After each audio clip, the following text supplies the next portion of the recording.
Good morning विद्यार्थियों, अवनी राज science education channel पर आप सभी का स्वागत। आज हम एक नया टॉपिक केमिस्ट्री का तत्व, यौगिक और मिश्रण, एलिमेंट्स, कंपाउंड और मिक्सर, इस टॉपिक के बारे में आज पढ़ेंगे। चलो क्लास की शुरुआत करते हैं। शुद्ध पदार्थ विद्यार्थियों, शुद्ध पदार्थ जो प्योर मेटल है वो है तत्व और यौगिक, ये दोनों ही शुद्ध पदार्थ है। और मिश्रण होता है विद्यार्थियों, वह अशुद्ध पदार्थ है। सबसे पहले तत्व के बारे में, एलिमेंट्स के बारे में पढ़ते हैं। तत्व एक ही प्रकार के कणों, परमाणुओं या अणु से मिलकर बने होते हैं जिन्हें तोड़ा नहीं जा सकता। विद्यार्थियों, तत्व कहलाते हैं। ये अणु से मिलकर बने हो सकते हैं या परमाणु भी हो सकते हैं।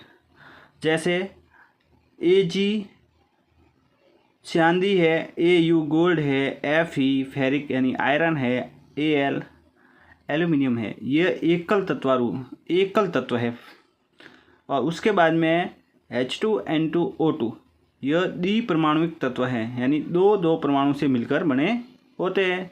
और यह एक परमाणु से मिलकर बने हैं। कौन से? Ag, Au, Fe, Al, यह एकल तत्व परमाणु है। नेक्स्ट विद्यार्थियों, इम्पोर्टेंट नोट्स है, वो है सल्फर 8 यानी 8 परमाणुओं से मिलकर बना है। और वर्तमान में लगभग 118 तत्व खोजे जा चुके हैं, जिसमें से 92 तत्व प्रकृति में उपस्थित है यानी उपलब्ध है, और शेष नाभिकीय अभिक्रिया द्वारा बनाए गए हैं, जिन्हें मानव निर्मित या संश्लेषित तत्व कहते हैं, यानी कृत्रिम तत्व कहते हैं। और पृथ्वी पर जो बहुल मात्रा में जो तत्व पाए जाए हैं वो ऑक्सीजन है, उसके बाद में सिलिकॉन यानी मिट्टी और एल्यूमिनियम।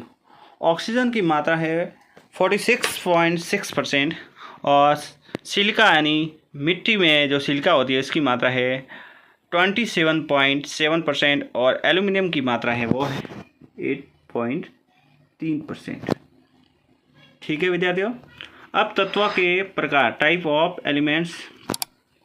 तत्व 3 प्रकार के होते हैं विद्यार्थियों, धातु, अधातु और उपधातु।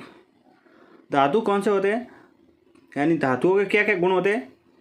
जिसमें चमक होती है, रंग होता है, धातु कठोर और ठोस होते हैं, धातु विद्युत और ऊष्मा के सुचालक होते हैं, यानी इसमें से विद्युत धारा प्रवाहित होगी। और मेन इंपॉर्टेंट धातुओं का गुण है तन्य होते हैं, यानी धातुओं से तार बनाए जा सकते हैं। साथ ही तन्य के साथ धान्विक यानी इसके अंदर आवाज़ आती है, साउंड आता है। और अघात वर्तनीय यानी पीटने पर एक पतली चादर बिछाई जा सकती है। ये सब धातु के गुण हैं। फॉर एग्जाम्पल, कौन कौन से एग्जाम्पल है धातुओं के? Au, Ag, Fe, Al, Zn, Cu यानी सोना, चांदी, लोहा, एल्यूमिनियम, जिंक, कॉपर। ठीक है। इसके आगे देखो, अधातु कौन से है, जिसके गुण क्या है? ठोस, द्रव और गैस, ये तीनों अवस्था में पाए जाते हैं। और ये ऊष्मा और विद्युत दोनों के कुचालक होते हैं। इसका विद्यार्थियों एक ही अपवाद है, वो है ग्रेफाइट, जो विद्युत का सुचालक होता है। पेंसिल में होता है ग्रेफाइट, पेंसिल की नोक में। और इसके एग्जाम्पल है सल्फर है, फास्फोरस है, ऑक्सीजन है, नाइट्रोजन है, हाइड्रोजन है, ब्रोमीन है, उसके बाद में फ्लोरीन है, नियोन है। ये है अधातु के उदाहरण विद्यार्थियों। नेक्स्ट है वो है उपधातु। और उपधातु के अंदर धातु और अधातु दोनों के गुण होंगे। जैसे है बोरॉन है, सिलिकॉन है और जर्मेनियम है। ये उपधातु के उदाहरण है। नेक्स्ट एक इम्पोर्टेंट नोट्स है विद्यार्थियों, मरकरी या पारा या Hg यह एक द्रव धातु है। कौन सी धातु है? द्रव धातु। और ब्रोमीन है वो द्रव अधातु है। इम्पोर्टेंट है विद्यार्थियों, हर परीक्षा में यह सवाल पूछा गया है, द्रव धातु कौन सी है, द्रव अधातु कौन सी है? तो द्रव धातु तो है पारा और द्रव अधातु है ब्रोमीन। इसके बाद में एक खास पॉइंट आता है, वो है यौगिक कंपाउंड। तो भिन्न भिन्न तत्वों के 2 या 2 से अधिक कणों के रासायनिक बंधों से बने पदार्थ यौगिक कहलाते हैं। यानी भिन्न भिन्न तत्व लेंगे, अलग अलग प्रकार के तत्व, या दो से अधिक कण लेंगे, इनके दोनों के बीच में रासायनिक बंध होगा और बंधेज होने से एक नया पदार्थ बनेगा जिसे यौगिक कहते हैं।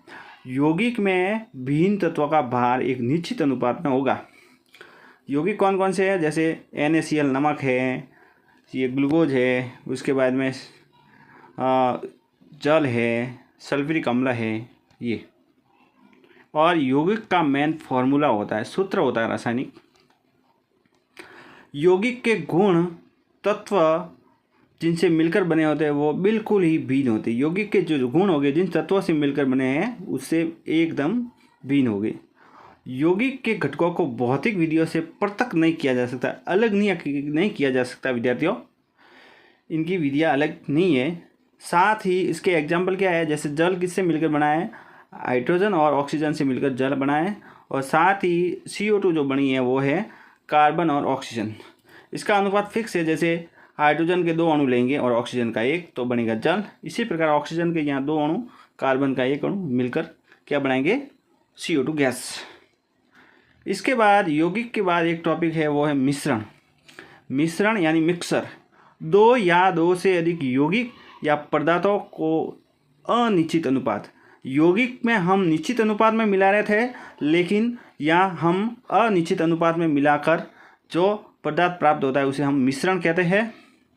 और इसके अंदर आएगा उदाहरण वायु है, शरबत बनाने है, उसके बाद धुआं है, दूध है, और मिश्र धातु जो मिक्सर मेटल है जैसे पीतल है, कांसा है, ये इसमें आएगी। इसके बाद मिश्रण को अलग अलग विधियों से, भौतिक विधियों से पृथक किया जा सकता है भिन्न भिन्न, जैसे अपकेंद्रण है, चानना है, क्रिस्टलन है, आसवन है, प्रभावी आसवन है, उसके बाद क्रोमेटोग्राफी है। ये सारी की सारी विधियाँ है जो मिश्रण को पृथक करने के काम में आती है विद्यार्थियों। अब देखते हैं इसका उदाहरण क्या है मिश्रण के। जैसे यूरिया और नमक और शक्कर, तीनों का हम जल में मिश्रण करेंगे तो ये एक ही प्रावस्था में होते हैं, इसलिए इसको कहते हैं सममांगी मिश्रण। और वायु में गैसों का मिश्रण होता है जिसमें भिन्न भिन्न ऑक्सीजन होती है, भिन्न भिन्न नाइट्रोजन होती है, तो ये वायु का मिश्रण, ये एक विषमांगी मिश्रण है। मिश्रण 2 प्रकार के हैं विद्यार्थियों, एक सममांगी मिश्रण और एक विषमांगी मिश्रण। मिश्रण के घटक पूर्णतः मिश्रित और एक ही प्रावस्था में होते हैं। पूर्णतः मिश्रित और एक ही प्रावस्था में हो गए, इसे हम कहते हैं सममांगी मिश्रण। क्या कहते हैं विद्यार्थियों? सममांगी मिश्रण। उदाहरण कौन कौन से है? जैसे जल में चीनी है, जल में नमक है, जल में अल्कोहल है, ये सब एक ही प्रावस्था में मिलाएंगे और एक निश्चित अनुपात में मिलाएंगे। इसी प्रकार विषमांगी मिश्रण में पूर्णतः मिश्रित घटक नहीं होते और भिन्न भिन्न प्रावस्था हो सकती है, जैसे बालू और नमक, चीनी और नमक, लकड़ी और रक्त और तेल में आदि में जल, इस प्रकार। तो आज हमने मिश्रण, यौगिक और तत्व के बारे में पढ़ा। अगर ये वीडियो आपको अच्छा लगा है तो इस चैनल को सब्सक्राइब करें, अवनी राज साइंस एजुकेशन चैनल, अवनी राज साइंस एजुकेशन चैनल विद्यार्थियों, और सब्सक्राइब करके रखें और लाइक करें। आगे आने वाला हर वीडियो की अपडेट आपको समय पर मिलती रहे, चैनल को सब्सक्राइब करके रखें। इसी प्रकार मैं NCERT वीडियो लेके आऊँगा। धन्यवाद विद्यार्थियों।